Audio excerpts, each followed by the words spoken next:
welcome to ScreenHour with me, Kieran, And me, Mikey. where we will discuss the latest releases of films, series, and games regarding our own impressions and experiences. We will also warn you before we deep dive into any spoilers.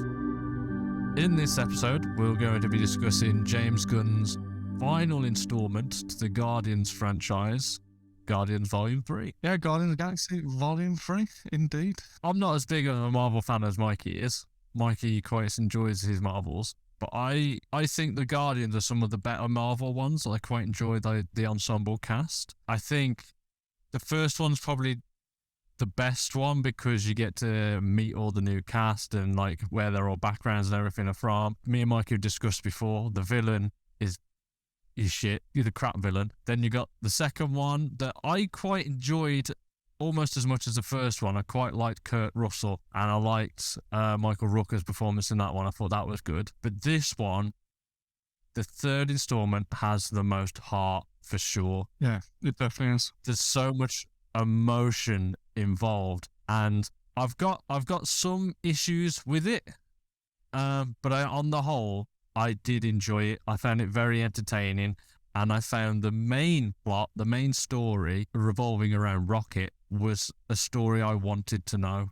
Like you say, I feel like it's the most one with the most heart, but because of that, it's the most compelling. It's my favourite one out of the three, easy. And it's, I don't know, it seems like the most James Gunn one in the sense that it has its funny and amusing moments, but it really plays like fast and loose in a good way. With its, you're going to cry, and then like 2 minutes later, you're probably just going to snigger like quite a funny, quippy, rude joke or whatever. And I think that's what this one really excels at that. I like Kieran says, like, we're both very similar in the same camp. I like all three of them. The first one's my least favourite. I find the first one very, I don't know. There's someone at work, I spoke to her about it, and she was saying that, Ronan Accuser is meant to be male, like he's meant to be like quite plain and boring. But I don't know, I think a lot of times, probably why Batman's one of my favourite superheroes because I like the Joker so much as well, but like I think like you got to have a good villain for your hero team to go up against to make it just as interesting. And I think Kurt Russell in the second one really plays that, and even more so in this one, having a good, again, we're not in this part of the podcast yet, but the Frankenstein-esque villain in this one is really good. What I like about the new villain is his makeup design. I think that's really interesting and really cool. But I felt as a villain, he wasn't bland. Like, he wasn't as good as Kurt Russell's villain, but he was better than Ronan the Accuser's villain.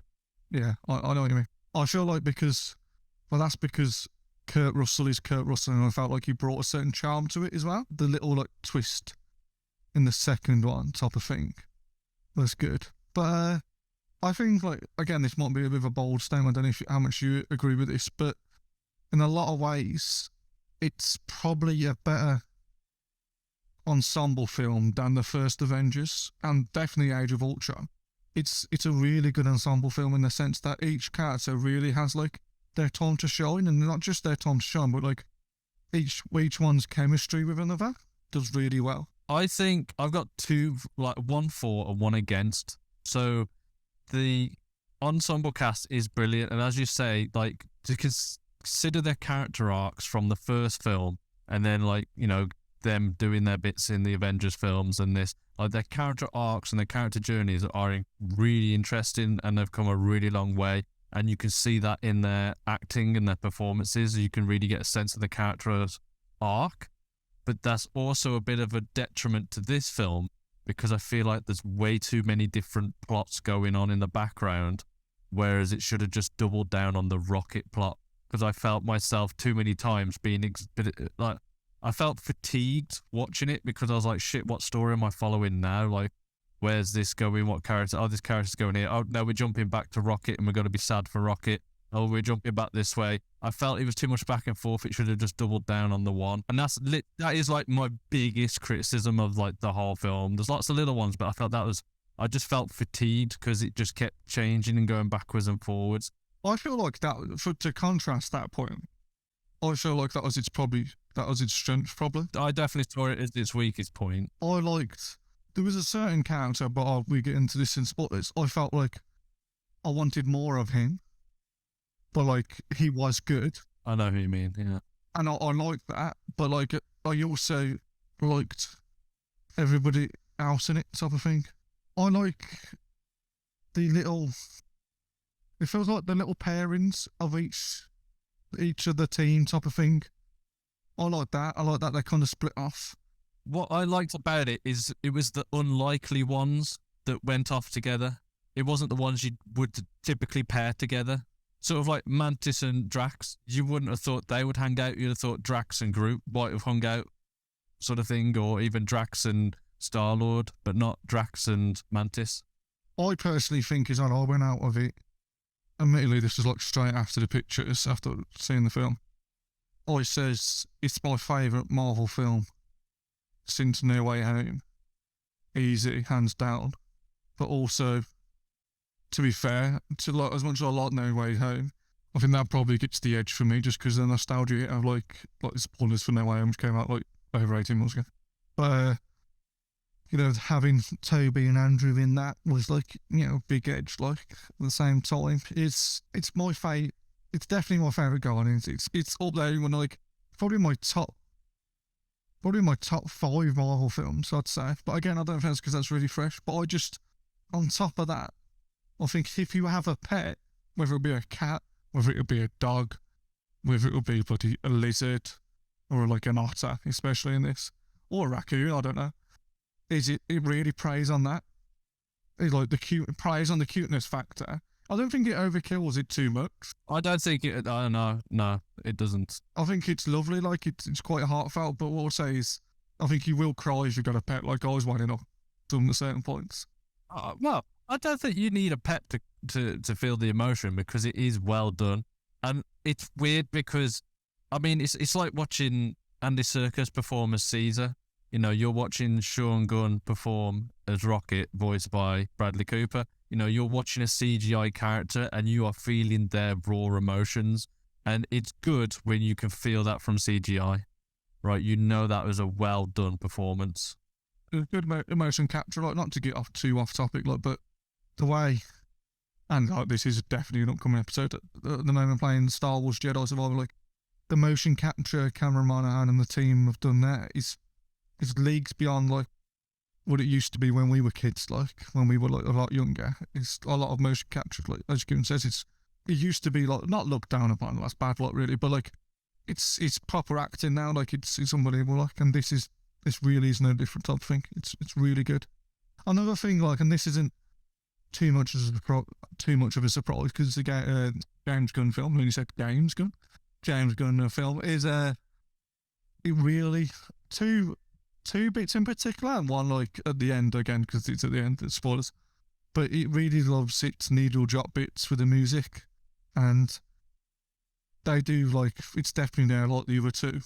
Yeah, it's like one of the main driving forces behind the narrative or the theme of the film. It really sort of, if you enjoy, like my dad enjoys the Guardians because of the whole 80s music. Would he still enjoy it without that? Yeah, probably. But I think that was something that really sort of like settled him in to enjoy it, right? And that whole theme is still there. Yeah, exactly. I really do concur and agree with that in the sense that it just embodies it more.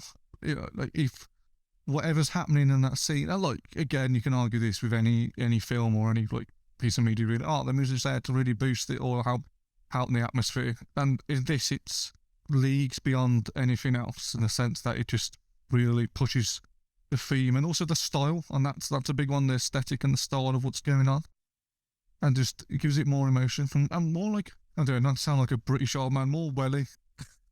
Which is nice. I think James Gunn in particular, I think this is far better than Suicide Squad. I really thought Suicide Squad was like, we all said like Suicide Squad, the other one, the one done in 2016. Can't remember the director's name now. David Ayer. That's it. Everyone was like, oh, that one's really bad, and it's because apparently loads of bits were cut out and stuff, and like nobody liked it, and everyone was like, oh, James Gunn's doing one, this is going to be really good. And I remember watching it and I was thinking, a fucking starfish is the villain. Like I would just... No, I quite like Starro being a villain in it. I think it's just not as heartfelt as Guardians. It's not shit. It's because it's James Gunn's like quirky enough to realise that it is weird, like, and this fucked up things happening. Yeah, I really disliked it. I was like, this is a waste of my fucking time. I had really disliked it. The only redeeming feature for me was John Cena. See, you haven't watched the Peacemaker TV show, though, have you? That was on my list. I think it's on Now TV, and it's great. That is, Peacemaker's really good. What I would say is, and like, this is a huge positive, and it's such a, like, I don't know, like, years ago, I didn't think this would have happened, and we won't really get into too much of the James Gunn controversy of what happened because everybody knows out the shit show. Old news. Yeah, it's old news. DC are in good hands now. Like, Marvel fucked it for him because now they've really shot themselves in the foot. DC picking James Gunn up to be their quote-unquote Kevin Feige it's gonna be mad. Like, him writing a Superman film, and that's what he's doing at the moment, is gonna be really fucking interesting. Big potential there. So there's big potential there, but I don't have massive hopes just because of what he did with Suicide Squad. I don't know, because yeah, the Suicide Squad, but like we're saying, the other three Guardians, especially this one, they've been pretty strong, like. Yeah, but the tone from a Guardians to a Batman film or a super, like, DC's a darker universe, you know, and he's quite a light-hearted writer. Like, obviously, don't get me wrong, he's got his dark and emotional themes and stuff running through his films, but Marvel's a lot lighter. I don't know, like, this is, I agree with that sentiment, but you watch Peacemaker and there's some fucked up things in Peacemaker. That's what makes it quite good, look. Well, how much of a hand did he have in Peacemaker? Wrote and directed all of it. Oh, did he? Alright, I thought he was just, like, you know, creative influence or something. I'm 90% sure he wrote and directed all of it. The other thing I'd say I like about it is I like Chris Pratt, and he's a good element of the other ones. But I really feel like the other ones with Chris Pratt's films. Yeah, he felt secondary in this one. Where this one is more of an ensemble film, and it was good. It was nice and refreshing to see Chris Pratt take I wouldn't say a back seat, but take the passenger seat, if you catch my drift. Because I think all the other times he was in the driver's seat, put it that way. I felt like in this one, I think the lead, for sure was Rocket, but then it's a mix-up between Nebula and Mantis, I'd have said a second, because I felt like they had a lot of screen time. Yeah, and I like that. I like that a lot. Me personally, due to it, that's another good positive, I'd say, is some of the shoddy CGI they've been having lately. I didn't, like, Kieran's more on it with this type of thing in a minute. I haven't spotted. I thought it was great. I thought it was pretty flawless, the CGI in this one. Yeah, to say, call me out on it. Like, now I've got to think about it. No, I don't recall any CGI being out of place, because as you say, I'm shit hot on that sort of stuff. I'm like, it's fucking shit. And like I say, it had to be good because I felt the emotion for Rocket, and if, like, Rocket was off or whatever, or the performance, it just wouldn't sell it at all. And yeah. It really does. So that leads me to my, like, quote unquote, like, decision on it. I think it's a green badge. You'd go see it now at the cinema. If you liked the other ones, I think you just love this one. I think it'll probably, if you like the other ones, it'll probably be your favourite, like me. Like, I like the other ones in the sense that there was a Marvel film I felt like there was a bit quirky their own type of thing, and I like that. And this one only just, like, is a catalyst, and it's 110% sure, like 110% more of that type of thing. And it's just got more heart, like Kieran said in the first place. I think that's, like, I really agree with that.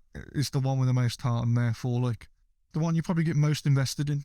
I'm on the edge between, do I give it a yellow or a green? Like, I'm right there in the middle, because I did enjoy it, but I felt like it was very long. And as I said, with all the different plot points, I felt it was quite fatiguing, and, like, you know, I'll get into more of that nitty gritty with their spoilers, but I'm right on the fence between the two different ones. And the only reason I'm leaning more towards green is just because of the character arc of Rocket and how well that's done, like the emotion. Yeah, and another thing I would say is the writing. Like, it's not, I don't know, I wouldn't say, like, it's like Three Birds Outside Missouri, or like 12 Angry Men, or like these, like, Shawshank, or there One Flew Over the Cuckoo's Nest, like top, like, Oscar movie writing.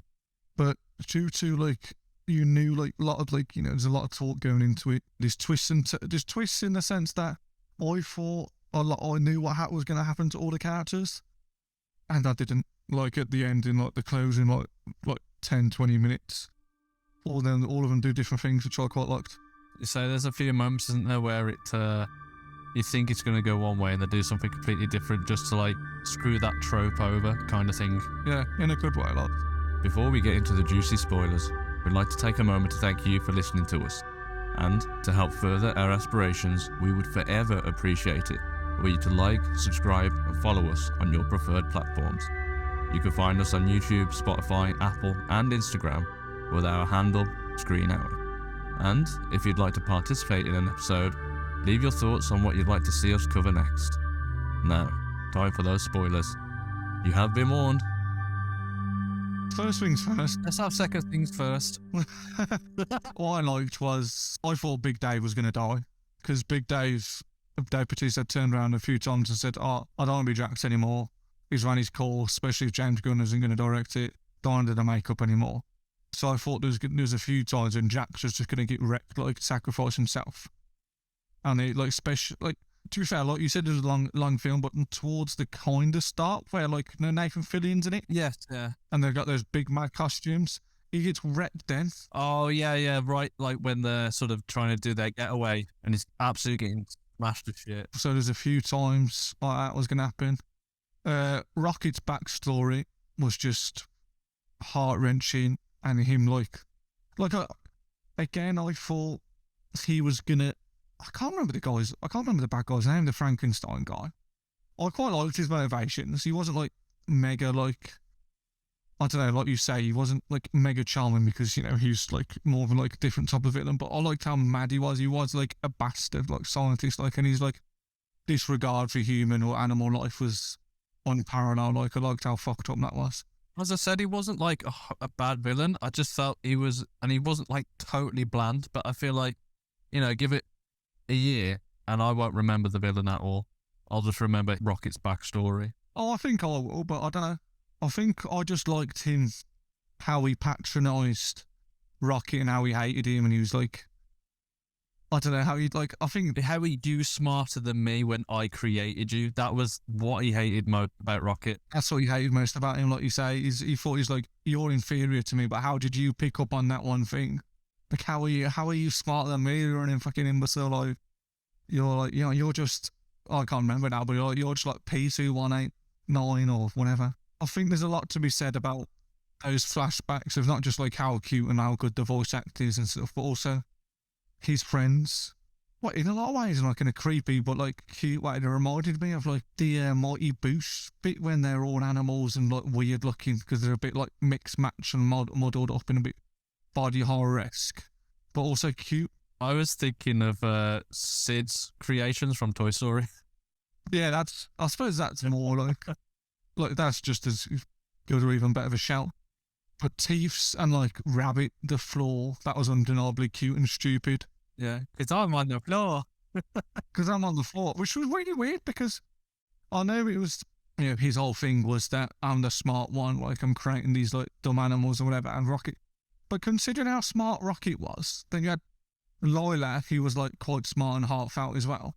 And then Teefs and Floor were just, you know, they were nowhere near as smart, bless them, but they were just incredibly cute. I mean, it could just say something for the intelligence of, you know, the heightened intelligence of a rabbit doesn't reach as high as a raccoon's heightened intelligence. I don't know. I don't know if there's something to read into there or not. I don't know if there's too much to read into, but like, yeah, I suppose that could be a shout. Because I did read into when I was, you know, you see like the title card comes up and then you start seeing the names at the beginning of the film. I saw Linda Cardinelli. I was like, what's Hawkeye's wife doing in this film? Like, how is she going to be in this film? And then I was like, oh, she's the voice of Lila. And she absolutely smashed it, like her performance there as well. She smashed it as well. And then, obviously, spoilers, me and Kieran and British, I've watched, like, with a few times, it's quite funny, I really like it, is the, like, British mockumentary People Just Do Nothing. And it's the British Asian chap who voices Teefs. The bigger British bloke voices Teefs as well. I feel really bad now because we both named the voice actors of the animals, apart from the rabbit, Floor. I don't know him or her, sorry. We don't. Oh, I don't know. Again, I think that really, like, I don't know, that whole backstory really carries a lot of the emotional weight of the film, which is no real surprise. But then that also, for me, ties into one of the film's problems is, there's too many different plot lines that I feel like they keep bouncing around. And then it goes back to the rocket plot line that I'm really invested in. And then it goes back to something else. And the something else tends to always be a little bit more lighthearted, which obviously you need that rise and fall, because if you're just in a complete depressed state throughout the whole film, you're not going to enjoy it. But I felt like the changes happened too quickly. Like, I know you like to talk about pacing, but I felt maybe the pacing of those things were too quick. But then the film itself was a really long film, so I feel like something had to be cut in order to help shorten the length of the film, but then elongate some of the pacing just so you could have time to wallow in these emotional moments. And then when it was a light-hearted relief moment, you could have time with that moment. I felt like the swapping between emotions just happened too quickly from scene to scene. I think that was... I didn't have so much have a problem with that, but I think some scenes were generally just too long. Like the embrace to get the foil for Rocket when they're all wearing the big, like, funniest Nathan Fillion suits. That went on a bit too long for me. When they meet Nathan Fillion. When they meet Nathan Fillion, that, like, era, like, at the start, that's probably a bit long. Yeah. But, like, I like Nathan Fillion, so I don't know. It's, like you say, I quite like James Gunn's style of switching back and forth of, like, emotional stuff, then light-hearted joke. I think that's, like, his forte. But at the same time, it is a long film. Like, you do, like, settle into it quite a bit. But at the same time, I was never really, like... I know I've just said it's a long film, but I wasn't thinking, oh, for God's sake, is this going to end soon? Because I didn't feel that once. I felt it more towards the end, just because I think my bum was getting a bit numb. Yeah, I felt like... I was surprised when it ended when it did. I thought it was going to end on Earth 2 or Evolved World 2, whatever they called it. Or Next Earth, I don't know. But you know when they're above Next Earth in the ship? I thought it was going to end there, not when they attack nowhere. Yeah. And then all the kids get evacuated. That's like, again, another half hour. Oh, yes, I know where you're at, yeah. So what I did to counteract that point, again, like I like to do this, especially when I've mentioned it a few times, and you like a character and like, oh, it's a back-end compliment to the film. I want more of that character. I'm not a mega aficionado with the Guardians, like, comic lore, but everybody, like most people who are semi into Marvel comics, know Adam Warlock's a face, per se. He's one of the heroes. So I always knew he was going to turn into a good guy. I presumed it was going to be because he killed I've got his name up here. The bad guy is called the High Evolutionary. When the High Evolutionary kills Adam Warlock's mom, played by Elizabeth Debicki. Great casting for that. If you want to get a beautiful woman to play quite a condescending character, Elizabeth Debicki's really nailed it. But Adam Warlock turning face, I really quite like that. As in, like, but I just wanted more of him. I liked his British. I liked what he done really well. And this is, again, like, this is why I wanted more of it, is Will Porter playing an immature, but, like, felt like a posh aristocrat, like. Yeah. You could believe that he was just being birthed out of a bottle, out of a cocoon, like they say, and he was jacked or whatever, like, got the superhero thing going on. Yeah, but he was naive. That was it. That's the word I'm looking for, really. Mm. I really like Will Poulter, and I like the stuff he does, and I like that it seems like he's finally getting the recognition he deserves, right? As not just being the eyebrow kid, but being, a solid actor. And as you say, I wanted more of him, and I think I would have preferred him to have been maybe one of the main darker villains that then turned around more towards the end, because I felt like we got a fair bit of him at the beginning, then he was just a little tinkle in the middle, and then we didn't see him towards the end. I felt like they could have used him a lot more. I felt like he was wasted, and I think they should have used him more than the High Evolutionary character. I felt like he's a better character. Yeah, I agree. That would have been good. I think the High Evolutionary is good, what I've seen from him, but I preferred Will Porter more. Like, as you say, Will Porter's really good. Like, I remember him being a kid and watching Son of Rambo. That was really cool. Like, really like British underrated film. Yeah. But what they could have done in hindsight, again, like, you know, we're the guys sitting in our spare rooms talking about it, but easier said than done, is he could have been featured in Guardians Volume 2 more, because obviously Elizabeth Debicki's character and, I've lost what they're called now, but that race of human beings, the gold people. You can't call them that. They can't go on the Goldies. Goldfinger. But no, the Goldie looking chains are in Volume 2, obviously. And he's got a post-credit scene. Well, they say Adam Warlock, you see him in the post-credit scene, but that's it. So they could have started him there and he could have turned face directly halfway through this one then. Yeah. So you could have got more of him. A lot of people, I think I might have even sent Kieran the meme today, actually, I don't know, is when it's referring to when Florence the Machine, and we mentioned in non-spoilers how good the needle drop is in this one, like the others. Florence's Machine's These Dog Days Are Over song, right at the end, that is quite emotional. That's a good needle drop, like good use of soundtrack, that is. Yeah. Good use. Really good use of licensed films. I'm a Creep, the start, that was good. That was good, like the way the camera like kept on following people to pan round to the town of nowhere. That was nice. I liked, and they pushed it to a point where it's a bit annoying, but that's what was like good, because everybody like in the film is very self-aware of this. He's like Chris Pratt being depressed over, like still kept on pining over Gamora. That was funny how everybody ripped into him about that, especially the interaction between Nebula, Gamora, and himself. That was jokes. Apparently that was very improvised. I listened to like a Radio 1 interview with him, and he says about like, I've never noticed how like pretty you like black your always are. Yeah. And she's like, oh, it's because my dad was torturing me and he put new ones in. And you're like, oh, lovely. I actually liked Nebula's line when she realised what Rocket had gone through, and she said something along the lines of, I thought I had it bad with Thanos. Yeah, exactly, yeah. And that just really makes you like realise what Rocket went through compared to what she went through. But the thing is, like, we've had films and films of understanding Nebula, right, and her backstory. You know, we've known from day one that she was abused by Thanos and created in all these different ways to torture her because of stuff Gamora's done. Whereas Rocket, we had an inkling of, you know, you got little bits here and there, and you didn't really understand. And then this one, it just drops it all in one film.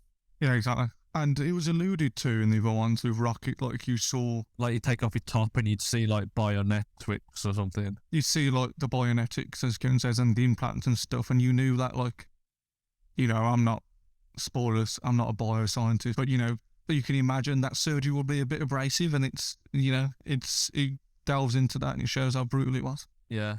There's no real, like, sometimes obviously like the best part of like the reason you go into spoiler talk is to dissect like and criticise some really bad writing, but like I can't think of really any bits I really disliked. The only bit I probably did like, again, this is mega nitpicky, and like I suppose this is the point of a post-credit scene, but the second one, I like the first one because it shows the new Guardians lineup. And like I like that everybody isn't dead. They've just like went off in their own way, or Rocket's still alive and so is Groot or whatever. And Will Porter's there now. But the second one after that, and oh yeah, Peter Quill's back home with his granddad, and he's saying, oh, don't get me started on her son. And you're like, is it because her son's somebody really relevant? Is her son some, I don't know, like, is he a really cool Marvel character who we just pre-existing? Or is it all cool character in the comics who we're going to see in the MCU? He wasn't like, again, I'm pretty clued up, but there was no hint, apart from him just complaining about the son, which could be like non-consequential, but because it's in a post-credit scene, I'm like, oh, who's it? But there's no hint towards who it is. I felt that post-credit scene where it then ends with him just eating his cereal and you just hear the cereal in the background. Like, I was kind of like, what is this? This felt unnecessary. It wasn't needed to add to anything. It felt like it just took away. It just added more to the runtime of the film that was already a bit too long. Yeah, I just felt like I was like, what's going on? It could have been, I don't know. It could have been Sam Wilson's mum. That would have been cool. I don't know. But like, don't allude to it if you're not allude to it just enough so we have who it is or whatever. But again, that's incredibly nitpicky. That's right at the end of the film. A nitpicky one for me, and I've said this in other films before, is I really hate that fucking merchandise fucking creature.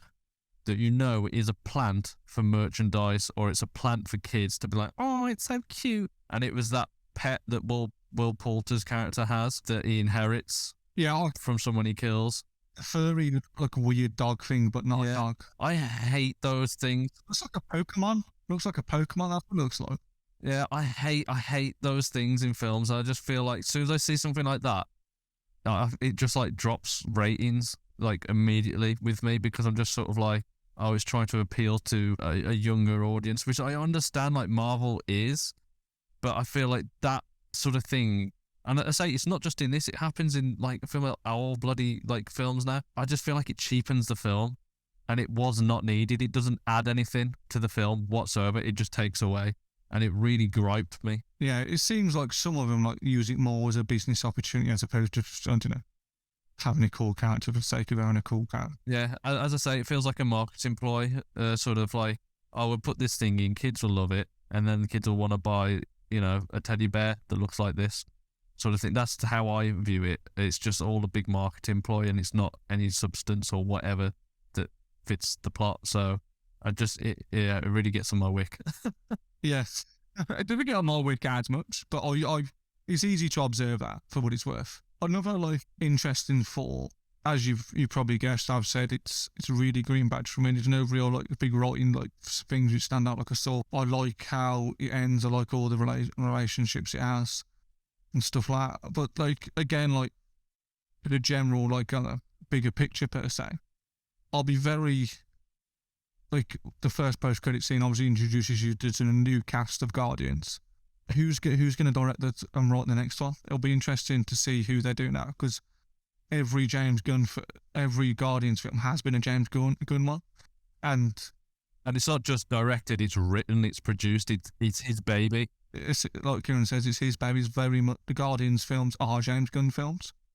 So whether they do, it'll be Guardians. Whether they just incorporate the Guardians now into other films, I don't know. But like, it'll be interesting. As for the wider MCU, apart from it introducing Adam Warlock and extra Guardians, it doesn't have like, I don't know, not to get mega nerdy, it doesn't have as big as ramifications like other films where like, you know, in like phase 2 and stuff, when they were slowly introducing the Infinity Stones, is now like Infinity Stone, the spoilers definitely saying an Infinity Stone in it, but like, yeah, there's no wider thing you think, oh, this is going to be in the next Avengers film, this little thing. I don't think so anyway, apart from them introducing the new team, as in like Big Dave's out. Oh, so I suppose one element is that, and I suppose this is quite big to contradict myself, is that, you know, Peter Quill is now on Earth, so if he can now bump into any of the Avengers on Earth now, where before that was never a possibility. He was like, spoilers, in the galaxy. That'll be quite interesting to see who he meets on ground level. I'd love to just like see stupid shit, and this is like the strength of the MCU, I suppose, is how would he feel? Like, I'd love to see Frank Castle meet him, or Matt Murdock, someone like really street ground level who's like could kick his ass in martial arts or something weird like that. Like, how would he do in a practical level if he hasn't got his space guns? Yeah. To use, but no. Well, it would be interesting as well if there's some sort of like Avengers level threat again, and Chris Pratt is, you know, he's just doing his weekly shop in the local supermarket, and this big fucking space alien just goes bursting through past the aisles, and like the Avengers come running past, and the camera just goes past the aisles, and then it holds on Chris Pratt as he turns around, like, what the hell? But then he kind of has that, not my problem anymore, and then walks off. Yeah, just carries on pushing his shoulders. I'm not a Guardian anymore. I'm too old for this shit. Are we going to see stuff like that in the future? That would be, again, would that cheapen the film? I don't know. I think there will be some sort of nostalgia to it for us. So, like, I kind of want to see it just to laugh, but I do think that would just be also a bad idea. But I will say, trying to think on like different scenes and stuff now, one of my favourite scenes was the long shot scene, or as you like to call them, the hallway sequence. Yeah, the hallway sequence was really good. When they first break into, it's like it's the fights in the pyramid building type thing, isn't it? That starts flying in the air, and it's in the hallway of that, and it's it's obviously not a proper long shot. It's the way it's edited it to make it seem like one continuous shot.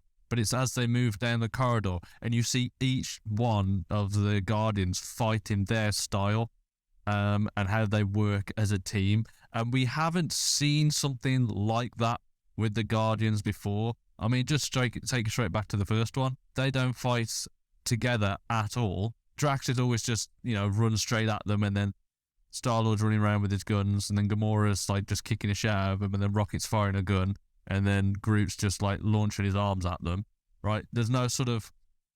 It doesn't feel like a dance. It doesn't feel like they're in tune with each other. Where in this one, I feel like it was very in sync. Yeah, exactly. It shows that their time together has really gelled. In unison, almost in unison. Like that. Thank you, unison. Yeah, there we are. Yeah, that's the word I was trying to look for. Like you say, like, because they know each other now, it feels like he works well as like a smooth oiled machine type of thing. And I say like a dance. Again, like in typical Gunn fashion, there was a good like licensed soundtrack on that section, but that was definitely one of the standout scenes. Yeah, I thought it was really well done. It's quite a few like the funny gags. Like there's always quite a few decent ones, but we've discussed this many times, but it was in the trailer. Like they shouldn't really do it, whatever. The spacesuit scene when he's trying to talk to Gamora one-on-one, and she's like, everybody can hear us. You like, stop talking, like, oh, stop going on about it. And they've all got colour coordinated spacesuits. Like, well, wouldn't it make sense if you talk... Power Ranger suits. Yeah, it's like Power Ranger suits. If I'm talking to blue, why don't I press the blue? I must admit, I did enjoy that little bit of humour there. And it's like, no, blue doesn't mean blue, and red means blue, and yellow means green, and right. And then Drax is like, it's very intuitive. How do you not understand it? To be fair, Big Dave's a lot of the brunt of the jokes in this film. I feel like he has some of the best lines. Yeah, his delivery's spot on. I love the bit when he's just trying to lie down on the sofa, and they're like, don't lie down. And he was like, it's rude. Like, it's hard like that. Just wasn't that. It's like, it's multifunctional. You can do both. It's good. And then, what did you think about the first F-bomb, though? That was like apparently a big thing. Apparently everyone was talking about, but... You are right. It's like I think it was Marvel's first F-bomb, and it was good because it just felt. To be honest, I thought there were other words that they used that were worse than the F-bomb, but whatever. I think it was quite natural. Like, there was panicking in the car, and like he was like, it's very obvious. Just use this. Let's open the fucking door. Except for the fuck. Yeah, I like it a lot. But no, that's really all my thoughts. Like. Yeah, I think, as I say, a bit too long. I think it should have focused more on the Rocket plot line. I mean, I don't know what else they could have added, but I think there were other plots that I felt they just added too much in. I think they just needed to condense it just a little bit more. I think it's just because the Rocket stuff was the strongest stuff, which I obviously knew, but like I would have backed that more to concur with you. Like, I know what you mean. Yeah, and I think we wanted to see more Will Poulter, and I think I think it was just. It was a nice send-off. It was well rounded, and it sort of gives you that closure, I guess, for the original ensemble cast, and everyone's journey has got to come to an end. That's what was nice about it. I like the closure of that. Like, that this is the end of that cast of Guardians, and it's also the end of James Gunn's trilogy. It was a good final act of the film. Good final act of the trilogy. Sorry. Moments of the week. My moment of the week is I won't delve too much into one, and it leads me into my other little snippet. One of them is Star Wars Jedi Survivor. I've been playing that a lot. It's probably not loads of games came out this year. I've really liked, but it's my favourite game of the year so far. But that's no huge surprise because Star Wars is my thing. I love it. It's incredibly fun. The story's quite good. It goes different places, but more so like Cal's great. I don't know.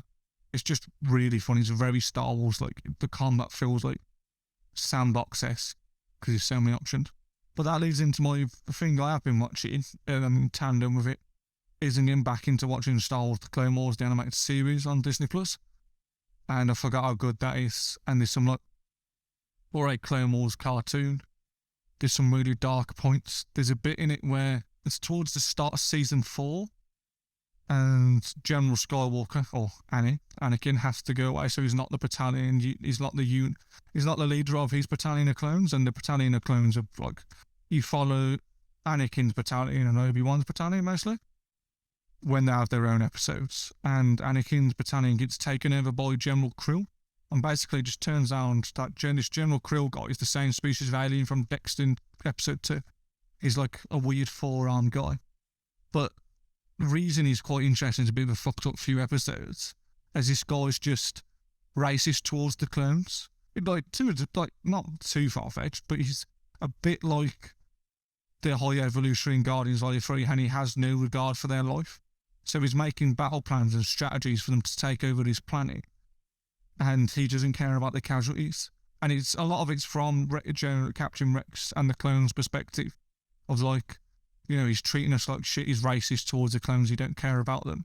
And it's interesting, he's not quite a Sith, he doesn't turn like the full way, but yeah, the clones definitely kick off with him towards the end, because it's like, the thing is with the Clone Wars, because they're cartoons, they only ever run like at the most 18 minutes per episode. But for like an arc, because that is a thing, they'll have like 4 or 5 episodes per an arc, like, so but like an hour almost. But yeah, that's good. The like Star Wars Clone Wars holds up. That's a series, is it? Yeah, it's a series. Yeah, it went in like the late 2000s, stopped in like, I don't know, and then came back for like a season in like 2022. So because I've heard loads of different like people talking about the Clone Wars and how great they are. I knew it was an animated series, but the only Clone Wars title I can think of is Attack on the Clones, and I was like, that wasn't that good. Shows how much I know about Star Wars. Star Wars Clone Wars, and then there was Star Wars The Clone Wars, which is like a newer animated style, and that one's a lot more serious. There's like, I don't know, it's got Obi-Wan's love story and like hatred and rivalry, not hatred because you know he's a Jedi, he's cool, but like his rivalry with Obi-Wan, like, I don't know, like, for like, at the risk of sounding condescending, for the uninitiated, it shows how like Darth Maul comes back. You know, Darth Maul has a brother, and like, yeah, there's these elements like that. It also shows there's more like rich lore with Anakin, and there's more episodes with Anakin and Padme, which is quite nice. And there's obviously Ahsoka, that's where Ahsoka was introduced. So yeah, I've been catching up on that. But so I'd recommend that, especially if you're a Star Wars fan, you probably already watch it, don't get wrong, but they're always worth a rewatch. On Disney? Yeah, on Disney Plus, all of them on there. True Lies. True Lies is a film. Oh, they've rebooted it, isn't it? Yeah. Yeah, it's created by James Cameron, and it's a film starring Arnold Schwarzenegger and Jamie Lee Curtis. Came out in 97, I think, or thereabouts. And the film itself is, you know, it's an Arnie film, you know, but it's a good sort of spy rom-com kind of thing. It's a fun film, and it's a memorable film. It's one of those films that you remember when you were watching when you were a kid or whatever, you know, it's one of those sort of action films. So they've decided to reboot it in a TV format, in a series format, and that's on Disney Plus as well. That's on Disney Plus, isn't it? It's on Fox, like, yeah. Yeah. What did you think of it? So I've watched 2 episodes now, and it has no relation whatsoever to the film True Lies, other than the fact the characters have the same name and the title's the same. Other than that, there is no relation whatsoever, because the whole film is about her wanting to have a bit more romance, is it? Romance in her life, yeah. And then she meets Bill Paxton's character, and then he's basically a con man trying to get into her pants, but he's pretending as a spy, and she's loving that. And then Harry, then she gets assigned by Harry's workforce, basically to do this operation for this kingpin, basically, and the kingpin turns out to be Arnie, and he's trying to seduce his own wife in that room, right? She's getting to be sexy and live on the wild side, and it's just this whole arc is TV show. Basically, he's on a mission, he comes back, he's got to go on another mission, he was like, oh no, and then he has to tell his wife he's going away, but she's already a bit miffed at him for disappearing and stuff. So then he says, oh, why don't you come with me to Paris? We'll have a Paris trip away sort of thing. He drops himself in it. Then he's doing a mission in Paris while his wife is there. And then they're just about to have dinner, and then they start getting like shot at, and then they just do this whole kung fu sequence or whatever. They get kidnapped, and then they break out, and then they go back home, and basically it's like, yeah, I'm a spy. And she's like, oh, right. And they're like, no, you have to be a spy. And that's basically how it starts. And then they just have to go on missions together after that point. And I understand that's where the story's going to go, but to do all of that in the first episode makes no sense whatsoever, because the whole charm of the film was about her being this really frigid character, the way Jamie Lee Curtis played it, whereas this new Ellen Tasker, she's basically a badass because she does yoga and she likes to drive the car really fast, and now all of a sudden she's basically really good in fights and stuff. And like, obviously she's not fully like super trained, and she's still like, she stabs, pokes someone in the eyes or something is a tactic to get out of a chokehold or whatever. Or no, she gives them a wet willy. She licks her finger and puts it in her ear. So she's not like totally up to speed, but it's just the progression of time is just way too quick. It should have like taken like half the series or something to get to this point at least. So we had more of him sneaking behind her back and her speaking to another man to give her the excitement, because that was what the whole film was about. That was the main crux of the whole film originally. Yeah, I know. I mean, they could have played with that a lot more, I suppose. Yeah, so that fucked it basically. I'll definitely watch it. I don't know if I can recommend watching it, because I don't think I'm going to watch anymore, because it's just, I want to enjoy it, but it's not sharp, if you know what I mean. Its jokes aren't like on the money, and the action scenes aren't amazing. It's just sort of like, okay, viewing. Yeah. But that's our episode. So I think Mikey fully recommends you go to cinema to see Guardians Volume 3. Me, I'm on the fence. If you want to go to cinema and you got the money to do so, go for it. Otherwise, it'll be on Disney in like 6 months or less. Yeah, Kieran's like, apparently Ant-Man and the Wasp is coming onto Disney at the end of this month or the start of June, and that came out in February, to give you some type of idea, probably because that's a bit of a worse film. I don't know. But yeah, like Kieran says, it'll come out to streaming in this year, definitely. Yeah, for sure. I reckon it'll be on streaming by Halloween, the latest. But yeah, thank you for listening as always. We'll catch you in the next one. Take care. Goodbye. Bye.